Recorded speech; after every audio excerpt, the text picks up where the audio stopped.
Welcome back to Vietnam. This is our third and final episode from the country for this season of Language Stories.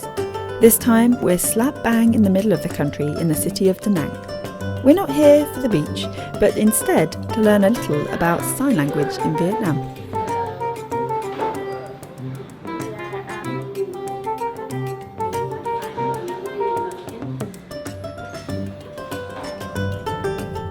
After years of working in deaf education in the USA, husband and wife Jeff and Nancy decided to move to Vietnam, in particular to Da Nang, where they founded Central Deaf Services. So we're going to see Central Deaf Services, which is a school and more here in Da Nang, in the centre of Vietnam, and they teach children and their families and members of the community here sign language, Vietnamese sign language. So we're going to go find out more. On arrival, Nancy showed us around the school.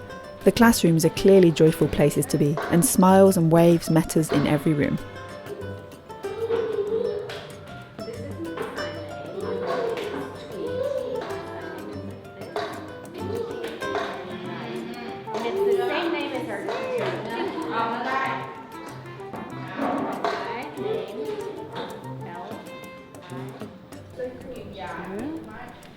After lots of children introducing themselves to us with their sign names, it wasn't long before we got given our own too. Okay. Do you like that? Okay. I mean, we have a relatively small number of students. We've got 16 kids here in the building, but then I think they probably see over 100 kids in the local schools each week.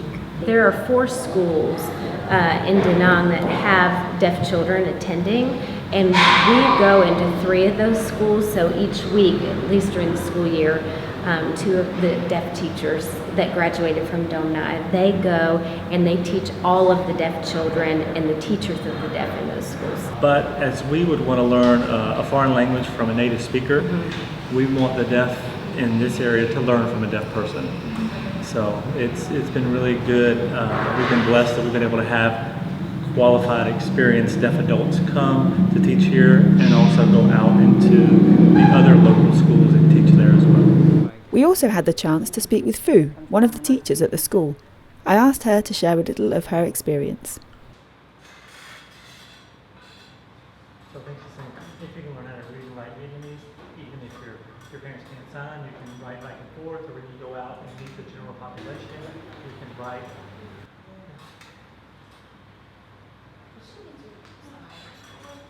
That's what she said.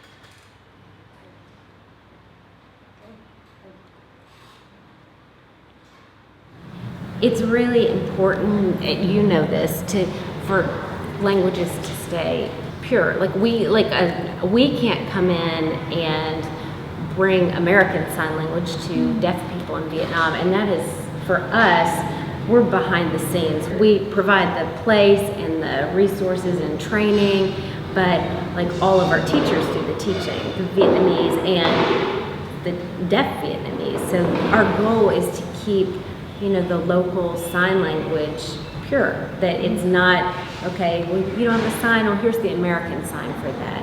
And certainly they will borrow, we were looking for a word this past week, I think, for the word explore. And here, locally, in the central region, there's not a sign for that. So it would be okay for them to look to, okay, well, what's the sign in Ho Chi Minh City? If there's nothing, they can introduce that, but it's still a Vietnamese sign, and it's coming from the deaf person, not a hearing person saying. Well, to take that even further, if we see them using a sign that we know there's a Vietnamese sign for, but we see them using an American sign, maybe there's been some influence and we're like, no, you cannot use American sign. If there's a Vietnamese sign, you need to use that. Yeah. But much like the dialects of the spoken Vietnamese language, sign language in Vietnam isn't clean-cut either. There are 3 sign languages in Vietnam that roughly correspond to the same geographical divisions as the spoken dialects of Vietnamese: Northern, Southern, and Central. Efforts to develop a national sign language so far haven't come to fruition. So, how does this affect teaching sign language in Da Nang?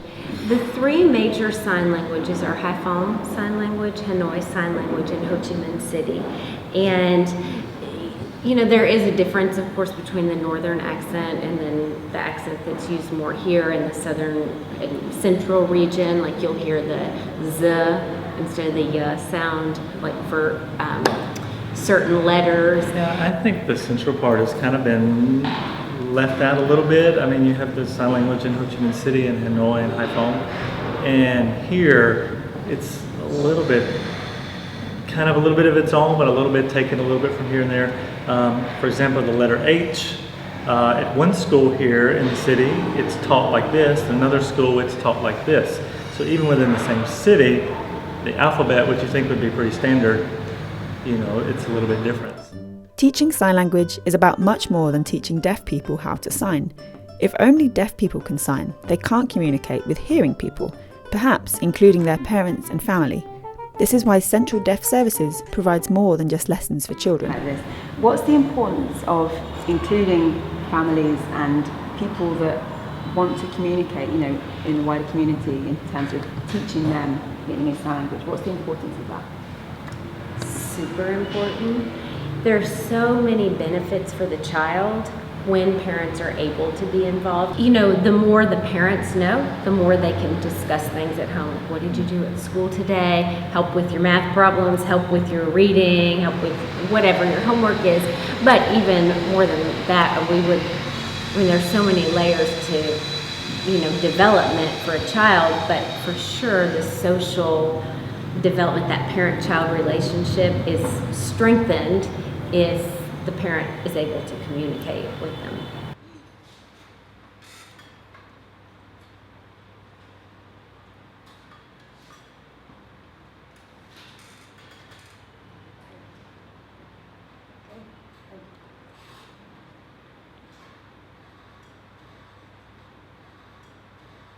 We had one student that went through like a whole sentence, when her mom picked her up, and I'm like, do you have any idea what your daughter just said? And she's like, no.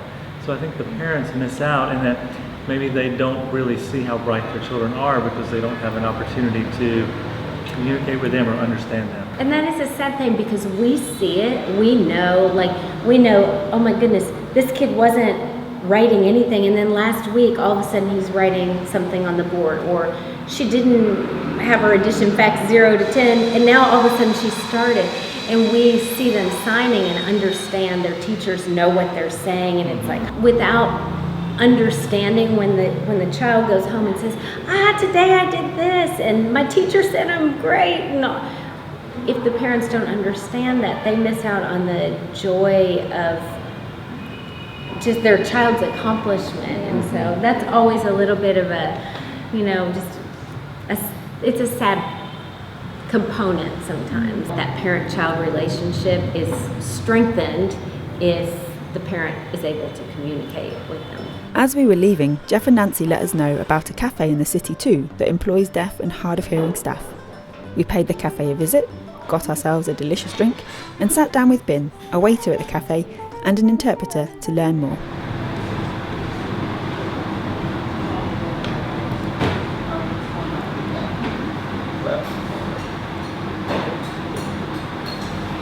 We opened the Happy House Coffee is August 2015. So we opened this coffee to support and hiring the deaf people to come here to working.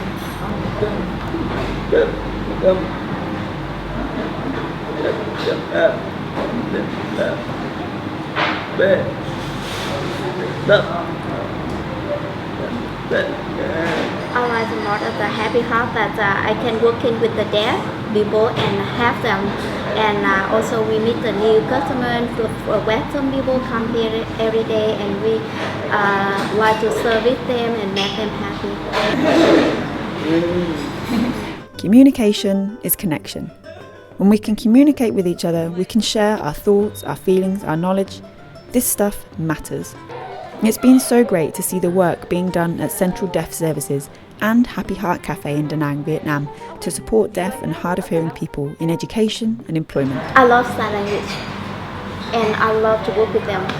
I don't know why, maybe, I don't know how, but I think God to put the deaf people in my heart and in my mind. A huge thank you to Central Deaf Services, Happy Heart Cafe, and everyone we spoke to for this episode.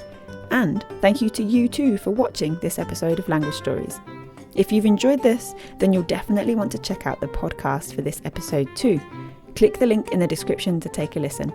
And remember to subscribe here on YouTube to catch all future episodes of Language Stories. Thank you.